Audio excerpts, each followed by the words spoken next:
Hello, and welcome to the Dark Ages podcast.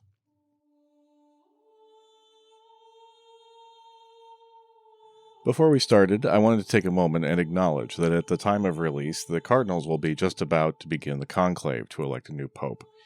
Pope Francis, of course, having passed away on Easter Monday. Normally, I try to avoid referencing current events, with just one other exception so far. But since today's episode is focused on religion, it seemed weird to say nothing. As a non-religious person, my impression of the Pope was from the outside looking in, but he seemed to me to be a thoroughly decent man who did his best in a very demanding job. My impression is of a leader who earned and deserved the respect of both the faithful and the not. I understand that his last official act was a warm greeting to the crowd that had gathered in St. Peter's Square to celebrate Easter. It seemed entirely in character to me. May he rest in peace. On with the episode.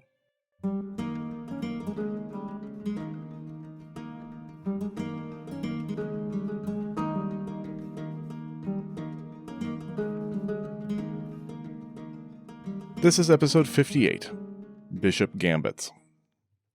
So far, as we've made our way through Book 3 of Gregory's History of the Franks, I've been pretty much reporting the stories as Gregory himself reports them, without a lot of comment. I've corrected or left out the parts that Gregory got wrong or confused, but the fact is that most of the events he reports cannot be corroborated in other sources, one way or another. This is the nature of the early medieval era, and at this point I hope you're familiar enough with that fact to take it as read. There is a side effect to that approach, which is to unconsciously take the good Bishop of Tours to be a disinterested observer. Surely, as a bishop and a man of the church, he would not have any political agenda, and would be free of all but the most religious of concerns. I am sure that you hear the but coming, and indeed I am sure a fair few of you are actively scoffing at such a naive conception. Well, dear cynical listener, I am afraid you are right. There is a but, and it is a big but, and I cannot lie. The bishops of the Merovingian kingdoms were political players just as much as were the military men of the Frankish establishment. I've already hinted at this a bit when we talked about the influence of the bishop over the maintenance of the cities. Along the way, though, I have painted them pretty uniformly as unambiguous forces for good. This episode will contain some arguments and incidents that will run counter to that impression. Later on in the histories, when Gregory begins to speak in the first person, then his humanity and his foibles become all the clearer. I will talk a little bit about what we know about the structure of the church in the 6th century and how it came to be. We'll talk about the background of the bishops and other senior clergy and the sources of their authority, and I'll finish with a few incidents that paint the bishops in a little bit less saintly light than they've appeared in the podcast up till now. Before we start on all of that, though, there is one issue I need to mention. I have had a couple of comments about my attitude toward the church and toward doctrinal debates specifically. I recognize that at times I can be a bit cynical about the motivations of the various religious leaders we encounter. It is a natural consequence of studying medieval history, to be honest, because the cynicism of some of the secondary historians I read makes me look like Pollyanna and SpongeBob SquarePants, just to mix my generational reference points. There's no doubt that some churchmen were corrupt. It's inevitable in an institution as large as the church. But I try very hard to remind myself that, corrupt or not, each and every one of these people also believed in the faith that they practiced. That seems obvious, but one of the less attractive inheritances of the Reformation has been this background assumption of corruption, and worse, con artistry, in our perception of the medieval church.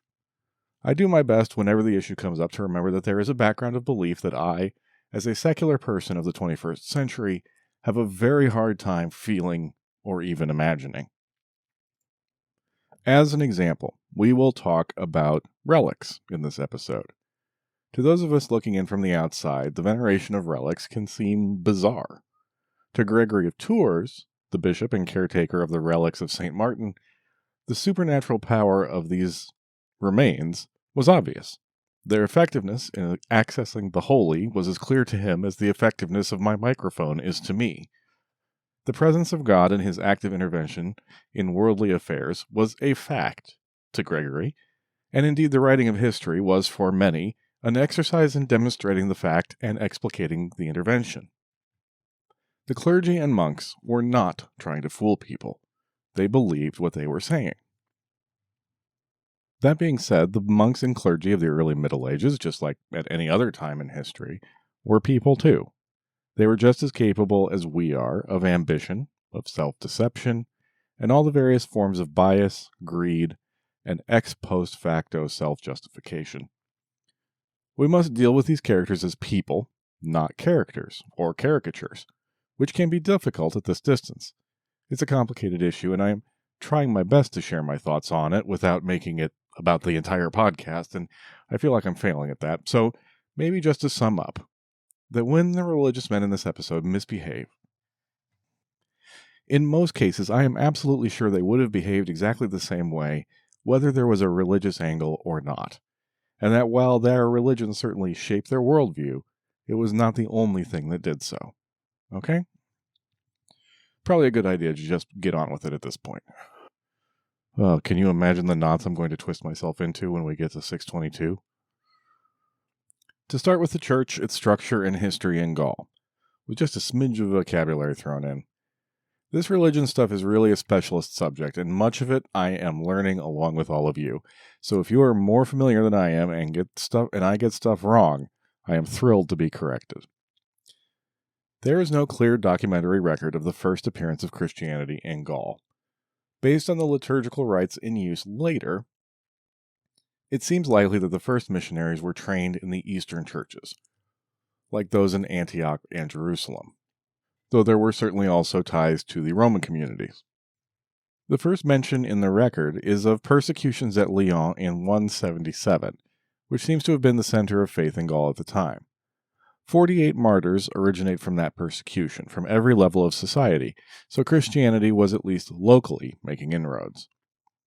Local legends of individual churches often credit the apostles or their immediate students with the church's founding, even when that story makes very little historical sense. For example, it was claimed that the first bishop of Vaison had been a disciple of the original 12, even though he attended the First Gallic Synod in 314, and thus would have had to have been at least 200 years old. On slightly firmer ground, our friend Gregory lists 7 original dioceses in Gaul, established by 7 missionaries sent from Rome in 250. These are Tours, Arles, Narbonne, Toulouse, Clermont, Paris, and Limoges, and no, they won't be on any tests. Constantine famously ended the persecution of Christians in 312, and in 314 that first public synod was held at Arles. By then, there were at least 24 dioceses in Gaul, 21 of whom attended the council. Christianity spread quickly through the upper echelons of Gallic society. Imperial approval led to aristocratic bandwagoning, as it often did. And in a pattern that would be repeated over and over in the coming centuries, expediency was changed to sincere belief within a generation or two. By the end of the 5th century, Christianity was pretty much universal among the urban and educated classes of Gaul. By 500, over 70 bishoprics presided over the old provinces. Bishops had a great deal of leeway, as long as they acknowledged the primacy of the Bishop of Rome and stuck to the core theology. That leeway gave the church flexibility to accommodate and absorb local pagan practices as it grew. In spite of that flexibility, adoption was much slower in the countryside. Among the coloni and other peasants, old Gallo-Roman traditions clung on, longer than elsewhere in the empire, with some pockets of the old ways persisting into the 7th century. Almost every hagiography from the period mentions at least one pagan shrine converted by the saint to Christian usage, and it took a long time for them to run out of shrines. During the times of persecutions, bishops had been the leaders of underground cells and could be of just about any social class. But by the time Clovis was baptized, those days were long gone. Remember way back when we used to talk about the flight of the curiales? The landowning classes were less and less interested in serving the imperial bureaucracy, and they had been mostly replaced by hired federates in the military. But they had to do something with their time, and something to maintain their local status. The growing church, growing right alongside the newly realigned aristocracy, were there to fill the gap. The bishops of Gaul were by and large the scions of the senatorial families, wealthy and privileged. There were exceptions, but they were rare to the point of insignificance, and they were definitely NQOCD. Not quite our class, darling. Out of all of the bishops of the Merovingian era, we have enough information about around 179 of them to make a definite statement about their social class. Of that 179, only 8 were not of the senatorial aristocracy. Of inferior but nevertheless free parentage was the phrase applied to Ineurosius of Tours, the bishop from 529 to 546. Those numbers, by the way, come from Patrick Geary's book Before France and Germany, and it's a few years old, so the research may have moved on a bit since then, but if it has, I was not able to find it. I just mention it because I rarely give those kind of specific numbers. These families expected to fill the upper layers of the church hierarchy and competed with each other for them. No principle of clerical celibacy had been established, that would come later, and some bishoprics thus became effectively hereditary. The social status of the bishops gave them the standing to lead their communities and to negotiate with the Frankish military aristocracy. Ultimately, the bishops took over many of the functions of the civil magistrates that had existed under the empire, functions like poor relief, maintenance of city infrastructure like walls and aqueducts, and building projects. In some instances, this shift of responsibility was direct. St. Ambrose of Milan had been an imperial administrator before becoming bishop. In other places, imperial projects and operations were taken over on a more ad hoc basis. Those projects, unsurprisingly, were now much more sacred in nature, and in the archaeological record we see increased church building, while buildings like theaters and baths are converted to other uses or abandoned. Status and civic responsibility were the basis of the bishop's secular authority. But what about their religious authority? Well, partly, of course, that came through the ritual of ordination, which stretched back in an unbroken line to the original apostles of Jesus, at least in theory. But there was a more immediate source of the bishop's supernatural authority, and that was his control of the relics. I talked about this in an earlier episode when we were talking about the loyalties of the citizens in Hispania. The centuries of Roman persecution meant that just about every Christian community could point to at least one martyr in its history. Each city had a saint who could be called upon to intercede with God on behalf of the community, and their physical remains were believed deeply to have profound spiritual power. The risk of cynicism, as I said before, is high in this area, especially in light of later medieval excesses vis-a-vis the veneration of relics. Let me put it this way. The veneration of relics provided a focus for worship that could easily replace local pagan practice, and could bring patronage to the church or shrine that housed them as people came to visit and receive the intercession of the relics. I must again stress, though, that this does not imply a lack of faith on the bishop's part. They believed in the supernatural power of these relics just as much as their parishioners did, and ensuring that that intercessory power was available and well cared for was both a responsibility and a source for the bishop's authority. Bishops worked hard to maintain their monopoly over this spiritual power. They saw themselves as the guardians of both relics and the revealed Word of God, and it was their responsibility to ensure that those gifts were distributed and used effectively and correctly through their education and pastoral work. Alternative sources of spiritual authority thus were threats to both correct practice and episcopal power. That combination explains the vitriol aimed at Arianism and other heresies by the Orthodox establishment. But at least heretics were easy to demonize, and much more problematic was the growing system of abbeys and monasteries. I haven't spoken about monasticism at all yet. I had intended to wait until a little later when we could talk about the famous Saint Benedict. Benedict, who was Italian and died in 547, promulgated a rule for monks that was super influential and quickly spread. But he was absolutely not the founder of Christian monasticism. For centuries now, collections of religiously minded people had been gathering together to live under more or less strict rules and daily devotions. Frequently, they gathered around famous preachers, hermits, and ascetics. We've already talked about Saint Clodovald, whose settlement would eventually become known as Saint Cloud, and way back when we heard about Saint Severinus and the community that gathered around him. No formal process of canonization existed yet, so all saints attained their status by popular veneration and acclaim.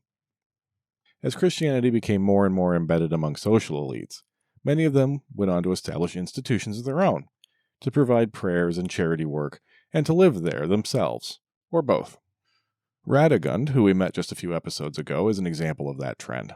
Since these communities grew up around founding figures who subsequently became venerated as saints themselves, they also possessed their own sets of relics. Bishops were powerfully motivated to assert their authority over these potential rivals. The councils of Orleans in 511, 533, 538, and 541, and at Epin in 517, all placed abbots under the supervision of bishops. The fact that this rule had to be reiterated so often gives us some idea of how effective it was. Not very. A great example of the problem is again Radegund and her abbey at Poitiers. Radegund was a Thuringian princess who had escaped marriage to Clothar and founded an abbey at Poitiers. She was a woman of strong reputation and had connections all over Christendom, including the Empire, at the very highest level. She had received from the Emperor Justin II a magnificent gift, a fragment of the true cross. According to canon law, such an impressive artifact would need to be officially installed in Radegund's abbey by the local bishop. Now, Radegund's house fell under the authority of the Bishop of Poitiers, whose name was Merovius. Merovius refused point blank to carry out the ceremony to install the relic. The generally held belief is that Merovius knew that such a thing would outshine all of the relics under his care, and would set the abbey up as a rival and alternate authority to him. It turned out he was absolutely right. The well-connected Radegund wrote to Sigebert, who was by now king of Austrasia, we'll get to it, don't worry, and persuaded him to send an alternative to officiate. So the true cross was installed at Radegund's abbey by Euphronius, who happened to be Gregory's predecessor as Bishop of Tours. The abbey is known as the Abbey of the Holy Cross to this day. Merovius did not take being outmaneuvered gracefully, I'm sorry to say, and when Radegund died in 587, the good bishop refused to attend her funeral, and the Bishop of Tours had to step in and officiate, this time in the person of Gregory himself. These were the kind of games that were played. Technically, bishops were elected by the local clergy, but outside influence was strong and could come from the very highest levels. Sees could be and were controlled by single families for generations. Gregory's family is a superb case in point. Both his mother and father were from highly distinguished lines, and he was related to the bishops of Langres, Geneva, and Lyon, and of the 18 bishops that had preceded him at Tours, Gregory boasted that only 5 had not been his kin. This was in no way unusual. At Nantes, Chalon, Paris, Sens, Leon, Metz, Orleans, and Trier, it was normal and even expected that the bishopric would pass from father to son or uncle to nephew. Bishoprics accrued massive properties over time and generated incredible wealth for the office holder and his family. The complexity of the position and the enormity of the resources under his control explains the necessity of prioritizing administrative and political skill when selecting new bishops, rather than piety or otherworldliness. When a bishop with a genuine vocation rose through the ranks of the clergy to the top of the tree, it was rare enough that it was worthy of comment by hagiographers and historians. To get an idea of the stakes in these games, let's take a closer look at one of these bishops, Felix, who succeeded his father as Bishop of Nantes in 549 or 550. His favorite estate, Chartres, was situated along the Loire in Poitou, and was described by the poet Fortunatus with admiration. It included over 3,000 hectares of vineyard and hills rich with the scent of pine. 3,000 hectares, if you're not familiar, is over 7,400 acres. Put another way, it is all of Manhattan below 92nd Street. That was Felix's favorite of several estates. Fortunatus praised Felix for converting the ferocious Saxons, by which he meant a small nest of Saxon pirates operating with royal recognition on the coast. Felix worked to redirect trade routes toward the right bank of the Loire, where it would benefit both his city and his personal business interests. Gregory knew Felix personally, and he was not a fan. He acknowledged that he was a competent administrator and a diplomat, but called him a man of boundless greed and arrogance. Nor was Felix well disposed toward Gregory, or his family. A feud may have existed between these families before either man came into the position of power. The timeline is a little confused, but it seems things may have started off when Felix accused the deacon of the Church of Langres of murdering the local bishop-elect in order to take his place. The deacon's name was Peter, and he happened to be Gregory's brother. Peter had some history in the scheming and plotting department, as he had a few years earlier arranged the dismissal of another deacon to clear the way for his own succession. Gregory's family certainly seemed to regard the bishopric of Long as their property. The murdered bishop-elect, whose name was Sylvester, had a son, and the deacon pushed aside by Peter worked on the bishop's son until the latter killed Peter in the streets of Long, thus avenging them both. Whether Peter actually had murdered Sylvester is unknown, but Felix certainly thought he had. Felix aimed at Gregory directly as well. Around 580, a deacon named Rickulf attempted to unseat Gregory in a kind of coup with the support of Felix, and when the coup failed and Rickulf fled, Felix welcomed him with open arms. Gregory eventually managed some revenge, petty though it was. As Felix neared his end, he named his nephew, Burgundio, as his successor. Burgundio was only 25 and neither priest nor monk.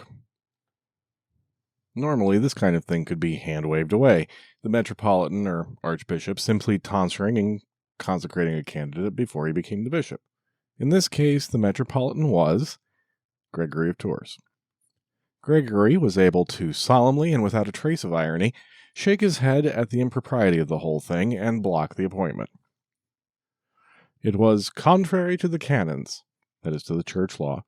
No one can be consecrated as a bishop until he has first passed through the various ranks of the church in the normal way. You had best go back to Nantes and ask the person sponsoring you to give you tonsure. Then apply yourself seriously to all that the church asks of you. Burgundio did no such thing, as it sounded too much like work, and when Felix did eventually pass on, his chosen successor did not take his place. Well, if coming up for the priesthood from a young age was not the norm, what exactly did the education of a senior churchman consist of?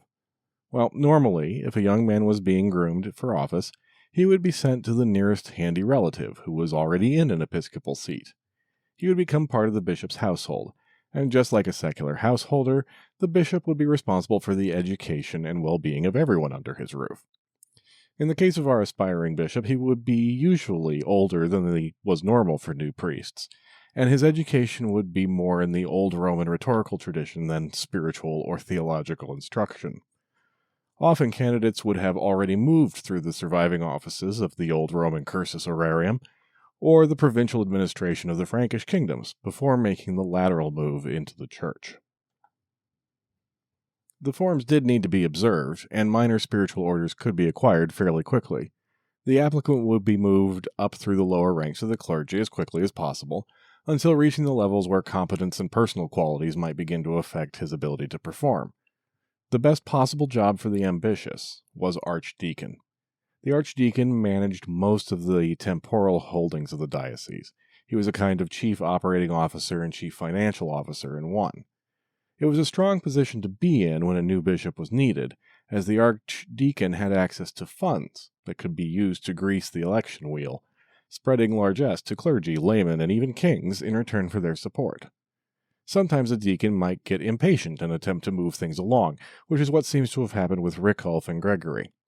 Rickulf found enough support among the clergy of Tours to make a concerted effort to unseat Gregory, and the strength of family influence showed itself when Gregory managed to fight off the attempted usurpation.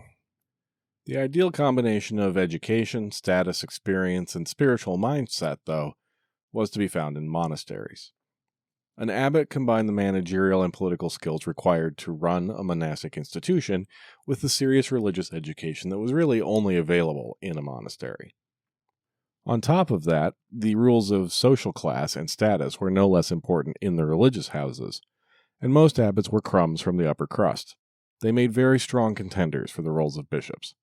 Most famous of these was Pope Gregory I, also known as Gregory the Great. Pope Gregory came from an influential Roman family of senatorial rank. He was born in Rome shortly after it had been reconquered by Belisarius. The city went through a series of upheavals as it passed back and forth between Goths and Byzantines throughout the middle of the 6th century. It's hypothesized that Gregory spent his early life mostly on his family's estates in Sicily, away from the chaos. He was well educated in the usual Latin grammar and rhetoric, but not in Greek, and had the education in law that was pretty much essential for an aristocrat. He applied that education to a public career and moved through the offices quickly and smoothly until he became prefect of the city of Rome at the comparatively youthful 30 years old. As such, he was chief administrator of the city, reporting directly to the monarch, whoever that might be. It was a post that his father had held before him, and which Gregory would hold for 6 years. When his father died, Gregory converted the family villa into a monastery, with himself as the first abbot. The institution still exists on the same site on the Caelian Hill in Rome. It's the church and monastery of San Gregorio Magno e Celio. A life of contemplation would be denied him, though. In 579, he was called by Pope Pelagius II as his ambassador to the imperial court in Constantinople. His mission there was not particularly successful, but in the 6 years he spent, he made himself popular among the city's elite, making a whole new set of connections. He did clash with the patriarch, though. They annoyed each other over some various theological points. On his return, his fame, connections, and obvious talent meant that when Pelagius died in 590, Gregory was named as his successor by popular acclaim. It reminds me a little of all those Roman generals who were forced to make a play for the throne by their soldiers whether they wanted to or not. Unlike many of those cases, I am inclined to believe Gregory's protests that he never wanted the job, but that he felt he could not fail to serve where he was called. Gregory was an active and reforming pope, at least partially inspired by his years spent in contemplation and by his conflicts with the Eastern Patriarch, and he was a model of an aristocrat turned abbot turned bishop. He probably will get a bonus episode all to himself at some point, though I am racking up episode promises at an alarming rate. So you get the point, I'm sure.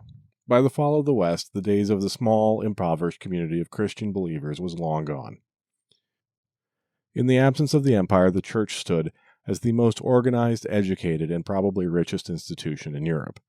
It constituted a uniting force among the aristocracies of Francia, Hispania, and Italy, while at the same time providing an arena in which those aristocrats could fight amongst themselves for prominence. The role of bishop was both sacred and secular, and had been since almost the very beginning. Next time, we will be back to the political narrative, to focus on a character we've already heard a lot about, King Clothar. Spoiler, of the sons of Clovis, he will be the last man standing. Thanks to everyone as always for your support and patience, Facebook, Instagram, Ko-fi.com, etc., and so on. It all just seems to become background noise, I'm afraid, at some point, but at the same time, I feel terrible if I don't acknowledge all of you lovely people that contribute and rate and review and just listen. Thank you all for everything. Until next time, take care.